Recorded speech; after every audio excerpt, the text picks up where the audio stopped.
Welcome back to our summit. I'm Beth Genley, your host, and today I am excited to welcome Dawn Lorentz. After years of chasing back-to-back deadlines at a New York minute pace, Dawn was rewarded with numerous health challenges.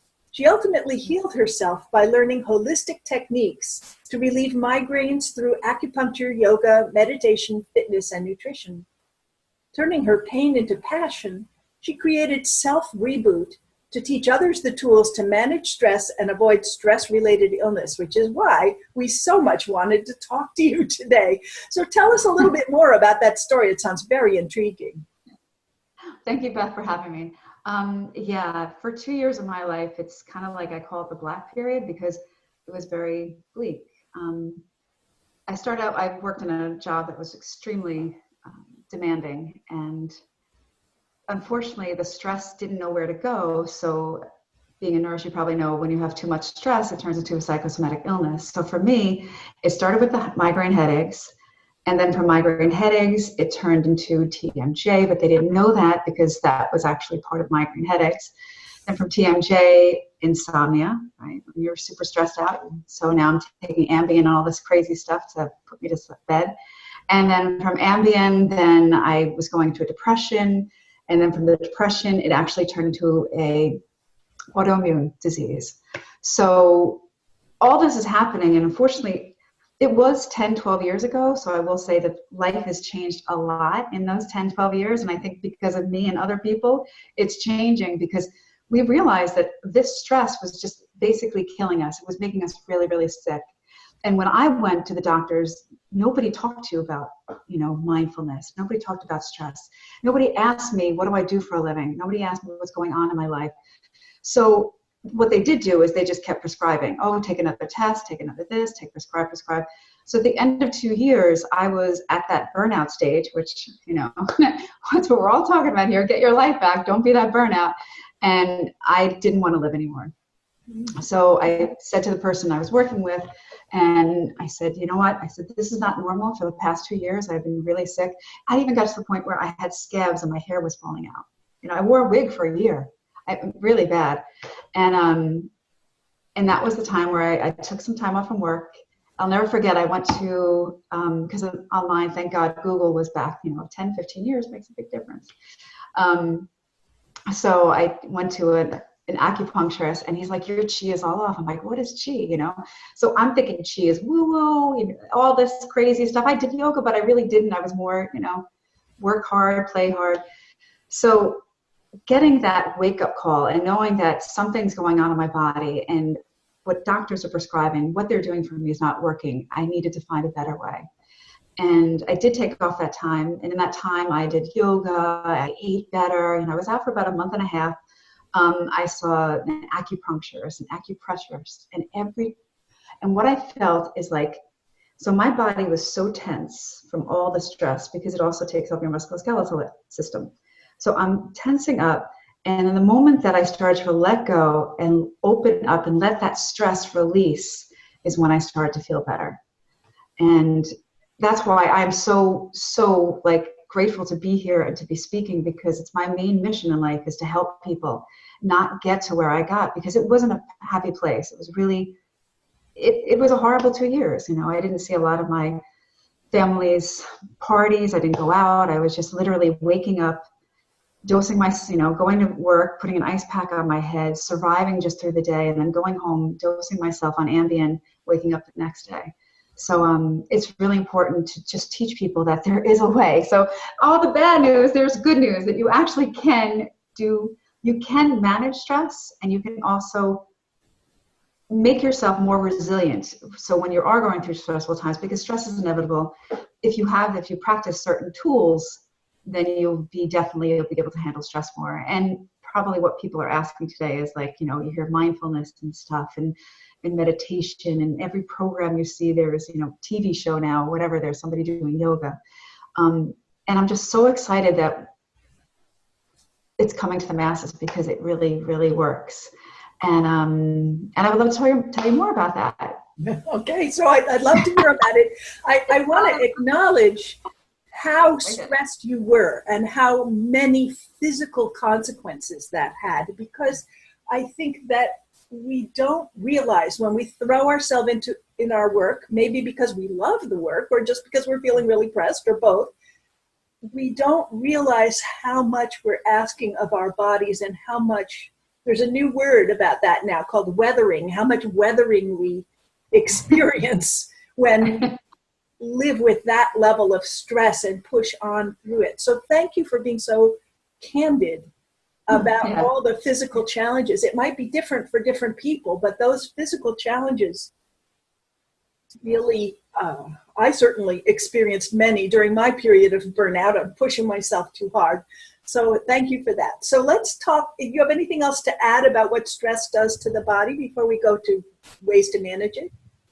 Yeah, well, I mean, stress takes over every system, right? So it's going to hit your cardiovascular.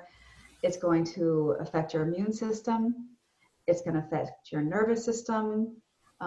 It's going to affect your endocrine system, your digestive system. So everything that you could think about. So when I'm out presenting to corporations and I say the list of like all the different disease states that it would probably turn into, and of course there's the IBS, there's the high blood pressure, there's the migraine headaches, autoimmune disease, eczema, right? That's another thing it does. So everybody raises their hand. And I was like, well, how many have you witnessed this and how many? You know, so I'm like either one, everybody had at least 2 or 3 on that list. And that's the scary part is that because when we ignore stress, so stress, first of all, your body's going to start feeling that stress, right? That fight or flight, that nervous system's going to kick in. And if you're constantly in that prolonged stress state, your body's working overtime. Every system's working overtime, and that's why you start to get sick, right? So it's really important that we recognize stress. And I'll ask a question like, where are you feeling stress in your body right now? Where do you feel tension in your body? They'll point to their neck and their shoulders, first thing. And why? Because we're like this at our desk all day, and we're tensing up when we're at our computer. So it's just amazing that when you teach people how to recognize the stress and then what stress does when you ignore it or it just continues, how it turns into that psychosomatic illness, the light bulb goes off because people just thought this was, you know, I'm just sick, you know, I don't realize. But I think now, I definitely know now that most people understand how bad stress is and how much stress is like, actually, even our healthcare costs. I'm going to say that I think it's 300 billion is in healthcare costs because of stress, and 90% of the people going to the doctor's office is because of stress. So it's just insane. And I think the first thing I want people to be aware of is when you start to feel that stress in your body. So the first signs is going to go there, Dawn. Can I just sort of reiterate from my nurse's perspective? You use the word psychosomatic, and that has kind of a pejorative edge to it, which it doesn't deserve to have, because what you're describing are intense, real illnesses.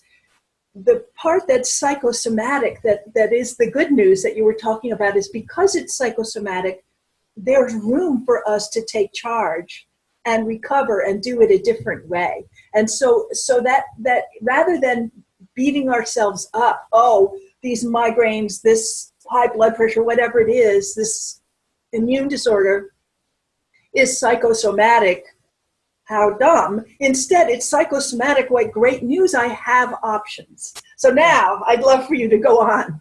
Thank you for clearing that up. Honestly, that is so great how you described that. Yes. Thank you. See, we need the medical aspect. So what I found out by acknowledging the stress and working the stress out of my body is when I was able to feel better, when those migraines started to leave, when I started to sleep better. So first thing I started with is really looking at my diet. You know, I must admit, I probably had everything processed. You know, I ordered every night from a restaurant or whatever was coming into the office. You know, but sometimes they pay for our dinners or our lunches because we wouldn't get off our desks, like we wouldn't get out of our seats. So right away, that my body was probably feeling the digestive and everything, even endocrine most likely, because what I was putting in my body, there was nothing real. So I changed, you know, I stopped doing so many like lean cuisines or whatever, started trying to cook. And that was really funny. And now I love cooking. I'm a foodie because I changed I mean, we grow up, I don't know about you, but canned vegetables is what they were fresh. I thought asparagus came in a can, so I had no idea what nutrition was about. And secondly, I realized that I needed to get that frustration, get that anger, get that stress out of my body. So I started doing kickboxing. It was a lot of fun. And from kickboxing, yeah, and it was just amazing, like just punching it out and getting that like frustration that, because a lot of times I was waiting on people to get information. That's why I was there for 24 hours. So you get very frustrated. And then I went from kickboxing to spin. And then I realized, okay, this is great, but now I got to just kind of shut my mind down. So people like, Dawn, you need to start meditation. I was like, I can't meditate. It's like, no. And strictly, my mind thinks all the time. Like, I definitely have one of those minds that probably think more often and obsess over things. So when they told me I needed to meditate, I was like, I don't know about that. I'm just going to try. I know I talk to myself anyway. So the first time I did it, I think I lasted for 2 minutes. That's pretty good, actually. Many of us don't last that long. Second time it got longer and longer. And then I just fell in love with like certain voices, certain people that I liked listening to their guided meditation. And that became my lullaby. So I noticed at night, because I wasn't sleeping and the insomnia I still needed to work on, when I started the meditation at night, it made a huge difference. Because I allowed myself to just stop thinking. And I think a lot of problems, for me, it's taming the monkey in my head. It's taming my monkey mind. That's definitely, like I said, I'm one of those people that have more energy, think too much, always thinking. I never shut this brain off. So when I turned to meditation and mindfulness and changed the monkey mind, I saw a bigger improvement. So it was great, the nutrition, the exercising, but then mindfulness came in, and that meditation, that turning my mind off, like just shutting down that movie that was playing in my head, made a huge difference. So I think a lot of people who are watching may not be familiar with the monkey mind phrase. So if you just go into that a little bit. Well, the monkey mind is basically that your mind is constantly thinking. There's no, it's more of a Buddhist term, right? So to me, a monkey mind is someone who, when you have a situation, you're constantly thinking and like you're playing that story over, you're worrying too much, you're stressing out. And instead of, the best thing to do when you start to go that way is to take that breath and to just let all noises go. So the monkey mind to me is really the story that you're playing, the story I'm playing in my head or you're playing in your head. And when we make a situation worse, or we're trying to predict the future, or we're dwelling on the past, like that's that monkey mind. It's a mind that is just kind of always in constant worry, constant thinking, and just doesn't shut itself down. So, and you need meditation, yeah. Well, for that I can't say the word, definition of the monkey mind, that you just can't shut your mind down, that is just going and going, buzzing away. Yeah. Learning how to shut it off so we can relax, so we can sleep, so we can stop worrying or obsessing. That would be a great thing to learn. Can you talk more about that? Well, so there's mindfulness. To me, I was really confused what mindfulness was because there were so many different definitions. And how I look at mindfulness is in two parts. Like the first part is really how you react to the situation. So there's a lot of things that happen to us we have no control over. What we do have control over is how we respond, how we react to it. Perfect example, you're driving to a meeting, or you're on the subway heading to a meeting, and there's traffic, or your subway car stops, right? What are you going to do? There's nothing you could do, Now, if you were running late to begin with, then, well, you were going to be late. But if you gave yourself that 20, 30 minutes of time, you get stuck there. I used to let it eat me away, that monkey mind. So I used to get all frustrated and all upset that I'm going to be late for my meeting. But I finally had to teach myself, there's nothing I can do except it, And if anything, take that time and look at it as a gift. Look at it as okay, well, now you can respond to emails, or if you're not driving, or if you're on the subway, because I get stuck in traffic in subways all the time. So maybe listen to some podcasts. write notes that you wanted to write to people, you know, just catch up on certain things. So that half hour to an hour will go a lot quicker. Make the best out of it. So that's one part that I think of mindfulness. The second part is actually being aware and present when you are doing something. So an example, I like to use cars and transportation because that's something we all have in common. Have you ever driven to work on the weekend and have no idea how you got there? Or have you ever driven any place, right? You're driving and you arrive at your destination like, how did I get here? Thinking. So that's also mindfulness. So there's the two parts, and there's some ways that I think that like somewhat of a yin and the yang if you think about it. So the first one is dealing with the situation differently, not getting upset, not getting stressed out, not getting angry, and just taking that time and be grateful that you have the time to do something that you probably didn't have on your schedule to do. Second is now when you're in the situation, when you're driving, be present, know where you're driving, know which road you're turning on. Because when you're not, that is mindlessness. Like I could say for me, I know when I would arrive at a destination is because I was obsessing over something that either happened or was going to happen or what do I do? So now it's just wonderful that I actually drive and I'm starting to see things more, you know, even like I used to go on walks and I'd be on a call or something. And now I like schedule time for myself and really be present. So that's why I said, like, to me, mindfulness is two parts. It's accepting the situation and controlling how you react. And the other part is when you are in any type of, you know, be present in what you're doing in anything. If it's cooking or if it's, you know, being at a meeting or talking to someone, just be present. And that's really my mindfulness. Can you talk a little bit more about being present, what that means, how you do it, how you recall yourself from wherever you went when you weren't present? Well, I for a long time, I had a rubber band on my wrist, right? So every time that my mind would start wandering off and I wasn't being present or I was getting stuck, I'm going to say in that monkey mind, stuck in like that negative worry state, I would snap my rubber band and I would just snap it. You know, it's like kind of like stop it, Dawn, get out of your head, stop thinking. So thankfully, I don't need to have a rubber band anymore because if you do something for 21 days, it turns into like a habit, right? Now, when I start to get into that state, I automatically tell myself to stop. And how I do that is I'll stop and I'll literally stop what I'm doing. And I'll start with I'll take either 3 to 5 deep breaths and then just come back and just let whatever that noise is go. And it's hard to do. It is not easy. I struggle with this all the time.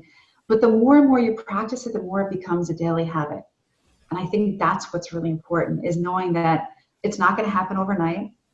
You're always going to be stressed out. You're always going to get to some state, but we don't have to go to the top. We don't have to, we don't have to make it as bad as it is. And there's tools to help us to release that stress and bring us into that calm state. And that's where the breathing comes in. And mindfulness. And truthfully, how I found mindfulness is through meditation. I had to teach myself. First, I had to quiet that brain. And then now I had to teach myself how to respond in each different situation. That's awesome. So to you, the mindfulness is really the center of it all, to that paying attention and being present and letting your body center on what is, accept what is, instead of fighting it, is really at the heart of recovering, letting the stress not eat you alive. Yeah, absolutely. Because think about it, the more worrying doesn't help you, right? So it's that knowing that when the stress comes or a situation comes, you might not have control over it, like I said, but you have control how you react to it. I'm going to go another example. So in May of 2017, there was a graduate from Hunter College, and he's on the subway. I'll never forget this because I thought this was a beautiful story. The subway was held for 3 hours, so he missed his graduation. But everybody on his train realized it because he was in the whole, head and cap and gown. They gave him the graduation. They actually filmed it, and it was someone had to play the music, and I'm sure that 3 hours was a lot more pleasant than if they were just worrying that he wasn't going to make it. So that was beautiful to know that other people in the, and they were being mindful. They definitely were being mindful. They knew, like, let's make this situation different. And by doing that, it just made that, 3 hours a lot easier. That is a beautiful story. I love that. Thank you. You're welcome. It was just really nice. It was, sometimes you hear that, to me, the news never really is wonderful. So when you hear a story like that, it resonates with you. You just remember it. And to me, that was a pure form of mindfulness happening. And I'm imagining it took one person on that subway car to say, you know what, this doesn't have to be this way. Let's just see what will happen if we invite people to respond in a different way. Yeah. So just a little bit of initiative, and it shifted the whole thing. Beautiful. Beautiful. So if people want to learn more about you, where would they go to get more information? My website is selfreboot.org. And I think another part that I probably didn't talk to is really how to take the stress away from your neck and your shoulders. So what I designed is, because I only quit my job 3 years ago, and I left the corporate world. So I was in the corporate world for a very long time after my, my stress burnout. And I incorporated these stretches every day because I know that stress needs to come out of the body. You have to work it out of the body. So what I have is a specialty class. It's like 30 minutes long, and I go to corporations, and we basically start out with breath, and then we're going to do exercises for your shoulder, your neck, your lower back, and then from that we do a meditation. Because I truly believe that in order to meditate, to deeply meditate, is you need to work it out of your body first, right? So let's say if you got all the stress going on, you're feeling it, how are you going to just go right into meditation? So if you just do those, simple shoulder rolls that are just so easy to do in your chair, right? And it feels good. And so when I'm teaching this, people are like, wow, this feels great. I'm like, yeah, easy to do. And then bring your shoulders forward, just something simple. And then we'll do like neck exercises and just bring your chin down to your chest and over to the right shoulder. Back to the center, over to the left, and back, and just something like that. And it's just amazing that if you give yourself that break, and if you work the stress out of your body, you're going to feel better. And the meditation also helps. So my specialty is just teaching people about how to deal with stress, how to manage stress, and then really working it out of your body. So the Self Reboot Signature class, super excited. Cigna is I'm an authorized vendor with Cigna, and they send me out to all different companies. And like I said, to be with you and to be able to spread that and to teach people that we can manage stress. We can do this. We don't have to suffer. We don't have to be sick anymore. We don't have to feel angry and overwhelmed. We can work it out of our bodies. So if they want to get me, it's selfreboot.org. I'm, pretty much, I see clients in New York, New Jersey, sometimes Connecticut. And there's also an online offering. I think what I'm doing is I'm offering free one of my classes that it was just simple exercises. So it's like a 10-minute video of me doing exercises where you can do it at your desk or anywhere, even when you're on vacation. I'm really looking forward to checking out that video. I think it'll be immensely useful, whether you work at home, work in an office, work outside. That sounds like a really great gift. Yeah. Thank you for this. I think a lot of us are now or have recently been through a time of great stress and physical distress. So this is a wonderful beginning. Thank you so much, Dawn. I appreciate your time. Thank you so much. All right. Bye. Bye.